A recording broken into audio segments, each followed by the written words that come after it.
guys ready? Call the meeting to order. Amy, if you could take the roll call. Mayor Bogenrath, Here. Ms. Burhu. Here. Ms. Hoffman, Here. Ms. Strain, Here. Mr. Tucker. Here. And we'll say the Pledge of Allegiance. Pledge allegiance. To the flag of the United States of America and to the republic for which it stands, one nation, under God, indivisible, with liberty and justice for all. All right, I'll look for a motion to approve the agenda. I'll make a motion to approve the agenda. Second. All in favor, say aye. Aye. Opposed, same sign. And a motion to approve the minutes. I'll make a motion to approve the minutes. Second. All those in favor, say aye. Aye. Aye. Opposed, same sign. Okay, Commissioner, Department Head, and Community Board reports. Start with Ross, maybe, on planning and zoning. Good evening. So last week we had a planning and zoning meeting for the first time in 2026, so it's been a while.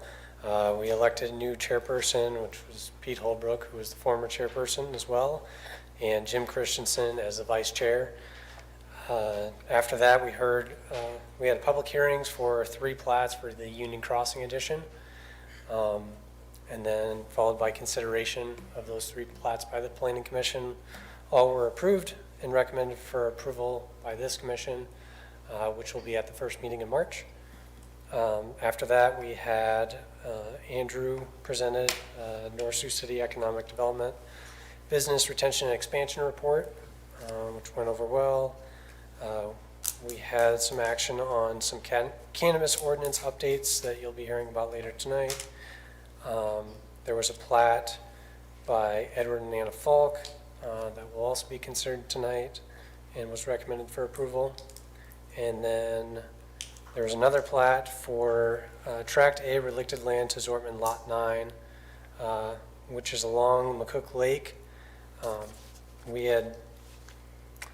That plat had been presented at a previous meeting and it was tabled pending discussion with the city attorney on some of the conflicting language between the South Dakota codified law and the city's ordinances.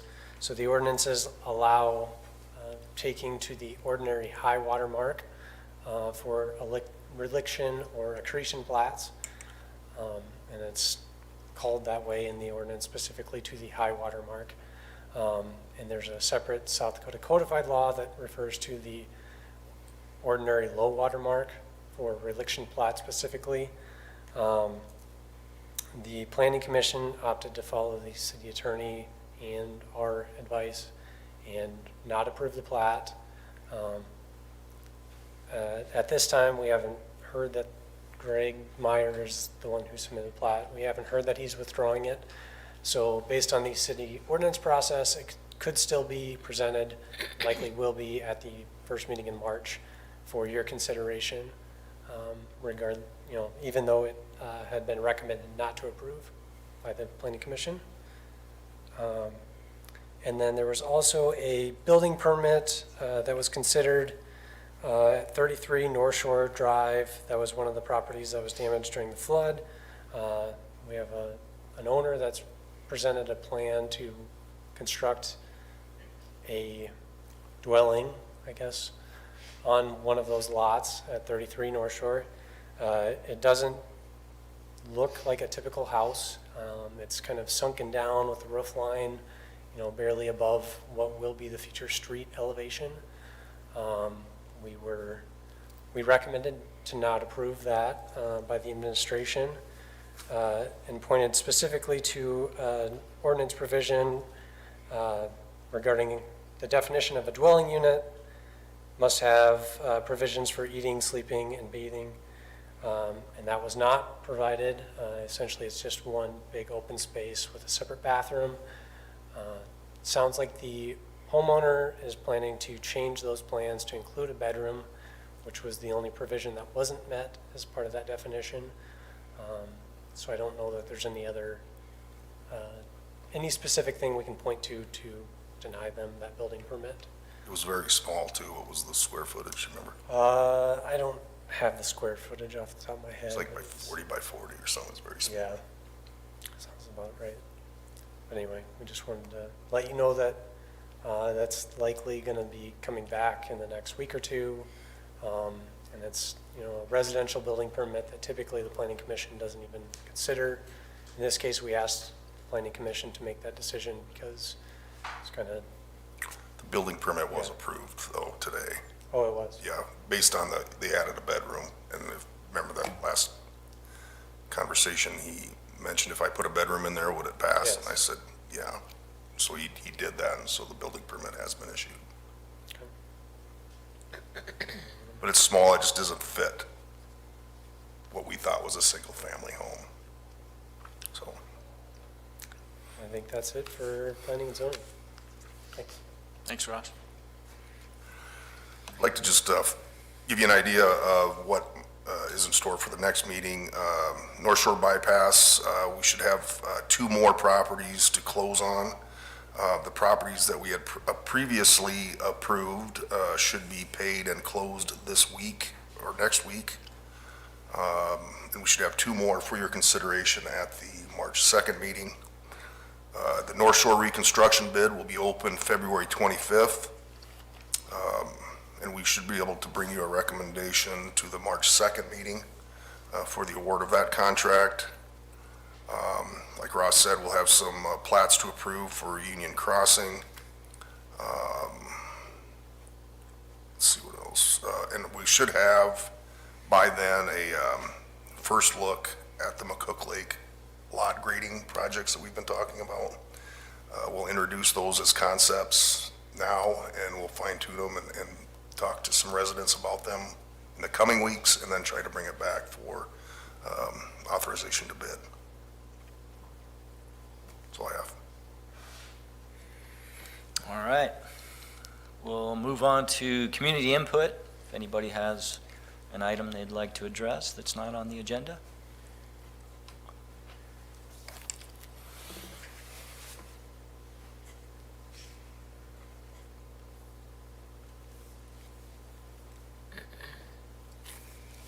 Hi, I'm Pam Edwards, North Sioux City property owner, taxpayer, and partner in PBR Capital Group, which is developing Union Crossing. I wanted to take this opportunity to speak to you and again thank all of the commissioners, Jeff Dooley, Amy Lilly, and the city staff, Stockwell Engineering, Rusty, and the entire utility department, Rich, and the entire police department, the Planning and Zoning Commission Board, and the North Sioux City Economic Development Group. The partners of PBR Capital appreciate the support and effort of all of you in the past year on behalf of Union Crossing. I attended the February 11th Planning and Zoning meeting, and that's actually why I'm here, besides the thank you. And I became aware of an unusual or unfortunate situation regarding an individual not following the protocols in place for submitting building plans and for the approval and pulling of a building permit. And that was what was just discussed on North Shore Drive.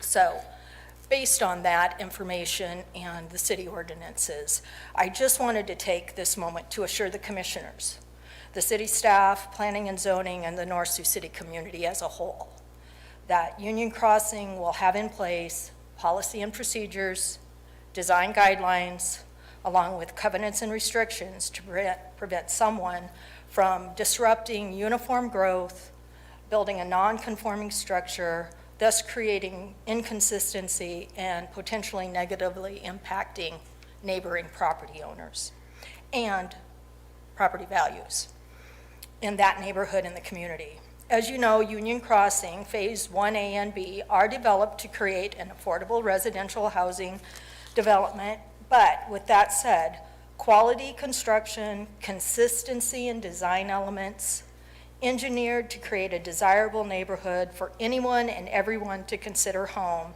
is our ultimate goal, as well as creating a community that will grow the tax base, provide the opportunity for our local workforce to live in South Dakota, enhance the area, provide an opportunity for our kids to either move back or stay put, and in the process of growth and development, also support the North Sioux City neighborhood businesses. So, thank you again for your support and your time, unless there's a question. Thanks, ma'am. Thank you. Anyone else? All right. Seeing none, we'll move on to the agenda. Planning and zoning, consideration of the Chamber plat.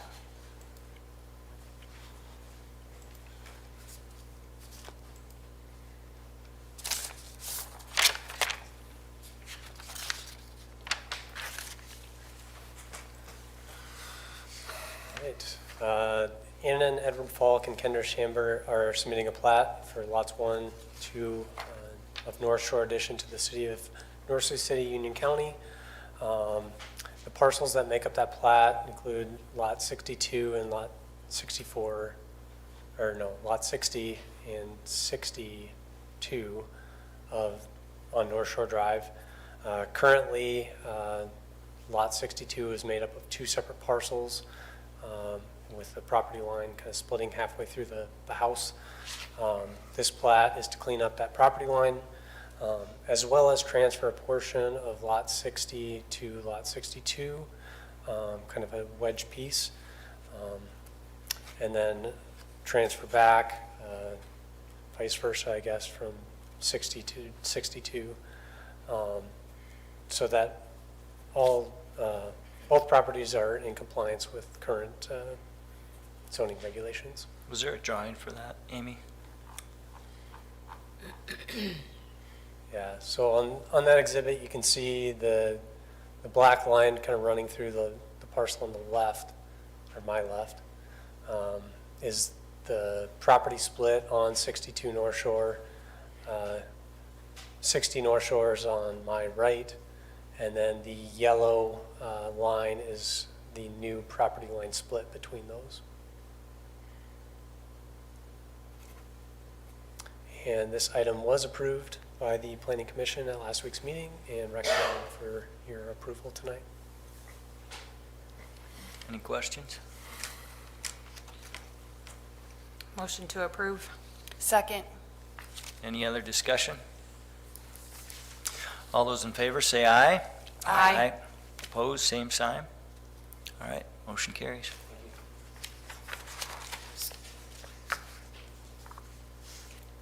Cannabis licensing update. Yeah, I think Amy, if you want to scroll up, this is the item prior. Yeah, this is an update on cannabis licensing. The commission is not required to approve cannabis license renewals like they are with alcohol, but just to keep the commission informed of what's going on that front with regards to renewals, we're presenting this update. It's pretty straightforward. All 7 of the cannabis operations in North Sioux City have submitted everything that's required in terms of renewal paperwork to renew their license for their dispensary, cultivation facility, or their manufacturing facility. So everyone is renewed, good to go for 2026, and I think later in the fall, we're in a pretty good process now. We'll start renewals for 2027. So Andrew, is there a 4th type of license called testing that no one's currently using? Correct. Yeah, there's 2 testing licenses that are available. My understanding, there's only 2 testing facilities in the state of South Dakota, and I don't remember where they're at, but there's only 2. So They outsourced that, I assume. Okay. I don't know that we'll see it here, but there are 2 available if that opportunity were to ever materialize.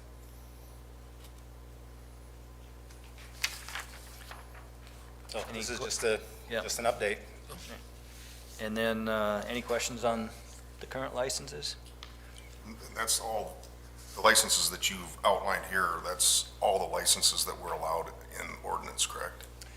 No, so there's 4 dispensary license, all 4 of those are spoken for. There's 2 for cultivation, which are spoken for, 2 for manufacturing, 1 of the 2 are spoken for, and then there's 2 that testing that's available, and those are both available. Thank you.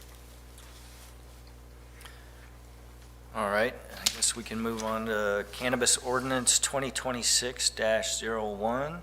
An ordinance amending section 5.44120 of the municipal ordinance code to adjust establishment requirements for medical cannabis testing or product manufacturing. Yeah, so as mentioned, there is currently one manufacturing license that is still available. It's been available now for a few years. Going back a few years, there were 6 applications for manufacturing licenses. As the process kind of worked its way through the process, only one of those applicants at projects ever materialized. So there's still one available manufacturing license, and I was approached, would have been back in the fall, from a local business who was seeking to do manufacturing in North Sioux City, kind of a smaller manufacturing process in their current building, but their current building is located within highway commercial. So they asked, what would it take to allow it so that we could do have a small manufacturing business here in the building that we already own, and it would require an adjustment to 2 of the city ordinances. So I've laid those out here. One thing I will mention, as I was working with the city attorney on this, we determined that the testing really is not addressed in our medical cannabis or zoning ordinances. So let's say that somebody did come in and say, hey, I want to set up a testing operation in North Sioux City. Great. Well, right now we don't have anywhere to put them in our zoning. So while we were looking at the manufacturing and potentially adjusting the ordinance for manufacturing, what we also adjusted to essentially have somewhere to place a potential testing business as well.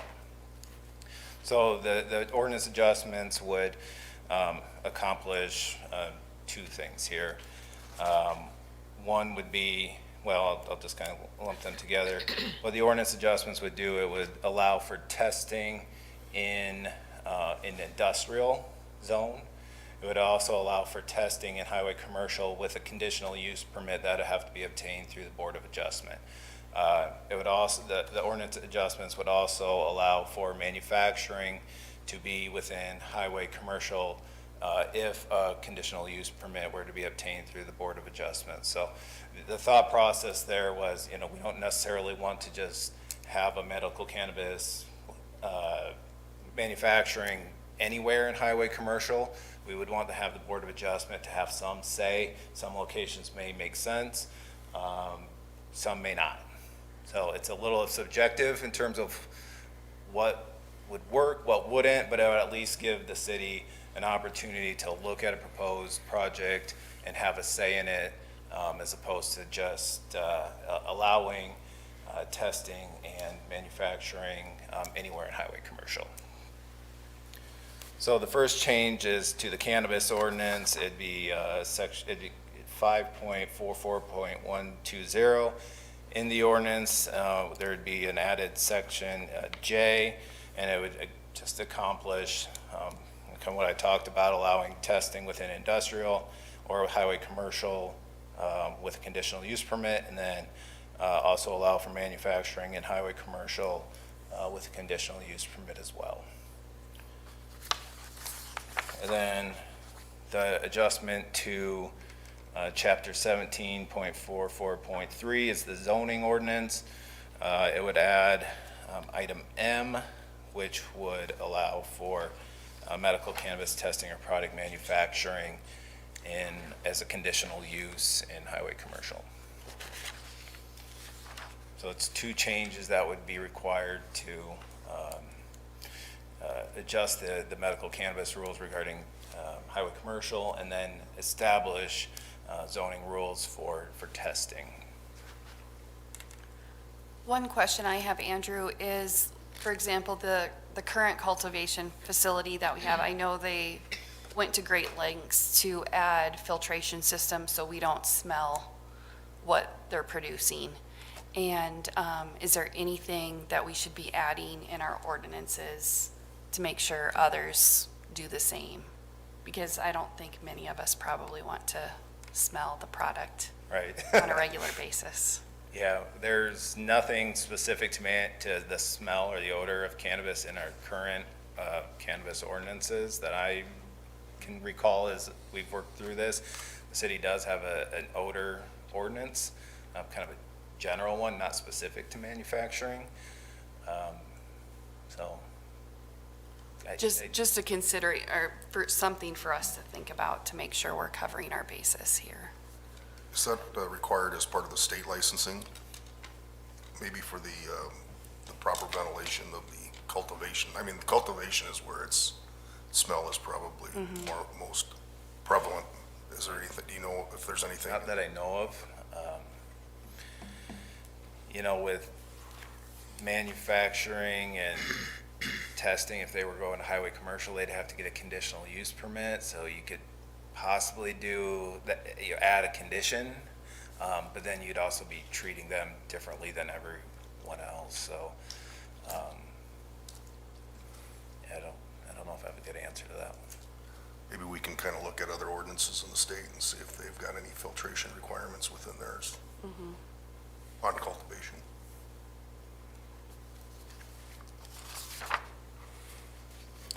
Any other questions? I will point out this did go in front of Planning and Zoning Commission, and they did recommend approval 5-0. So just Okay. point that out as well. All right. I'll look for a motion for cannabis ordinance 2026-01. So moved. I'll second. Any other discussion? All those in favor say aye. Aye. Opposed, same sign. Okay, motion carries. And then we'll look for another motion for cannabis ordinance 2026-02. I'll make a motion to approve ordinance 2026-2. I'll second. Any other discussion? Okay, all those in favor say aye. Aye. Opposed, same sign. Okay, motions carry. Thanks, Andrew. Next up is River Drive and Centennial Drive lift stations. Resolution 2026-4 for EDA grant application. Yeah, so we've been working with our planning district, CCOG, and the Economic Development Administration on a grant application for funding assistance for improvements to the Centennial Drive and River Drive lift stations. As we have had conversations over the past several months, these lift stations have been identified as critical infrastructure projects in need of upgrade just for safety and for capacity reasons. As we've worked with EDA and CCOG, they've informed that a resolution is required to basically confirm the match that the city has a match. Before I break out the costs, I say that the idea here is, we've had conversations about CBD-GDR and using those funds for the lift stations. This would kind of act as a backup in case funding from that pot of money would not materialize for this project. So it would be a path forward for that project if say that the CBDG dollars don't materialize, or possibly then we could shift the CBDG dollars to a different project if this option were to materialize. So it provides us with options, which is a good thing. You see a few different tables here. The total project cost, it's an estimate.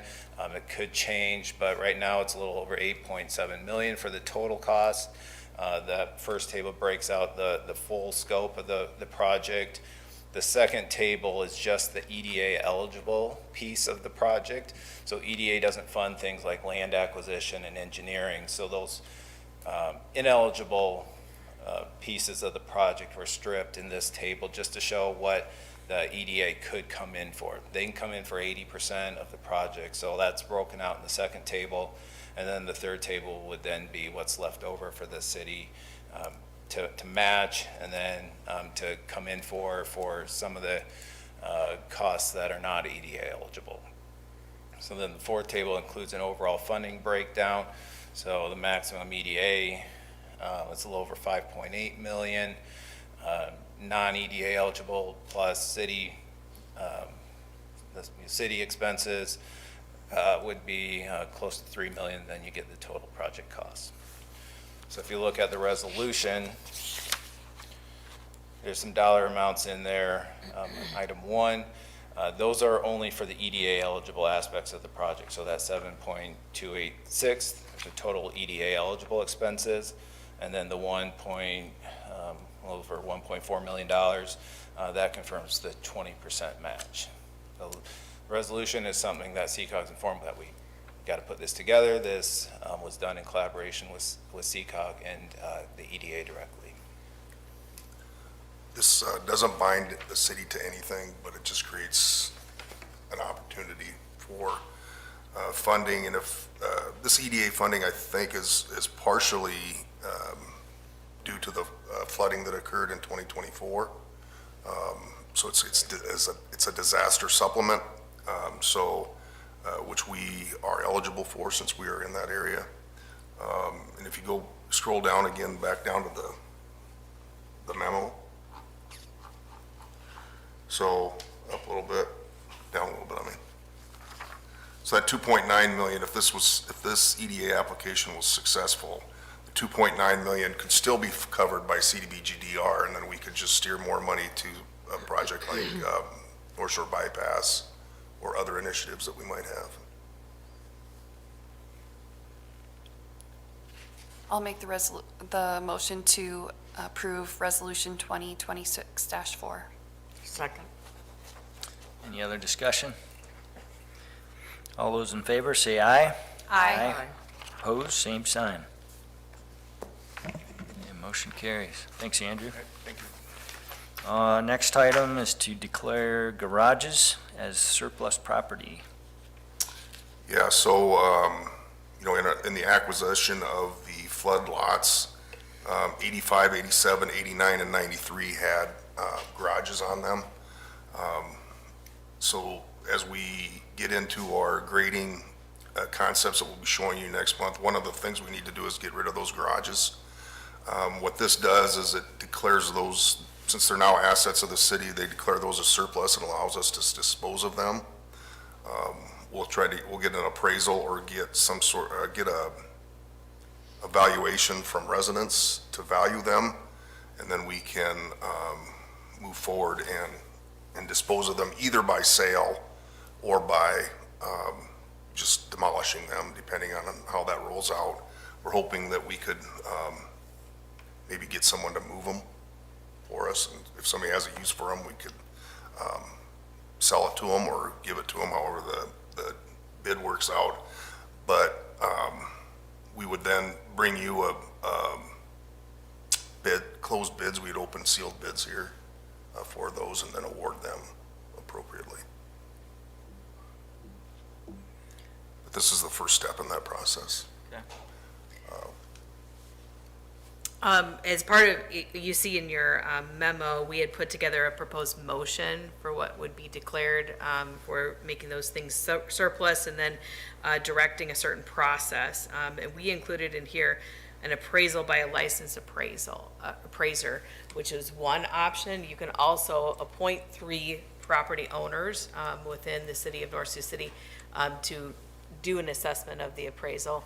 And provide a report, which would probably be a more cost-effective means of doing that rather than having a licensed appraiser complete that, particularly when the structures that we're talking about are probably easily capable of being assessed by property owners.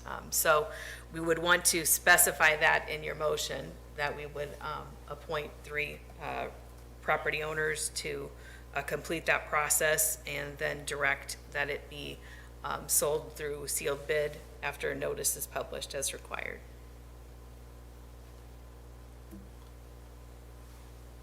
Also, I would just note that 85 North Shore still have some items in their garage that they want to store there for a little longer, but the rest of them are ready to go. Okay. All right. Anybody remember that motion? Just say so moved. Want to take a stab at it? Do you want me to restate that? I could just talk through it, and then you guys can say so moved if that works, okay? Yes, please. A motion to declare the garage and other structures on the properties recently acquired by the city as surplus pursuant to South Dakota Common Law or Codified Law, Section 6-313-1, and to direct that the property be appraised by 3 real property owners with notice published for the sale by sealed bid to be submitted to the city finance officer, and final approval of the highest bid to be accepted after bid opening by the commission. So moved. Second. Any other discussion? All those in favor, say aye. Aye. Opposed, same sign. Okay, motion carries. Next is financial. All right, we had, say, a quiet month in January. Our cash is down $660,000, mostly due to an additional purchase of property on North Shore. And debt service payments. The sewer fund had our quarterly debt service payment due. So, general fund, where we operated at a profit of $100,000. Water, operating profit of $24,000. Sewer, operating was $1,764, but with the debt service, we were a negative almost $80,000. Garbage, we had an accrual of 2 months going into January, so this shows negative $15,000, but it's really pretty flat there. Flood recovery, we had the one purchase, so overall, we're down $166,000. And I am, by this time next month, we'll have final 2025 numbers that are ready for the audit, so.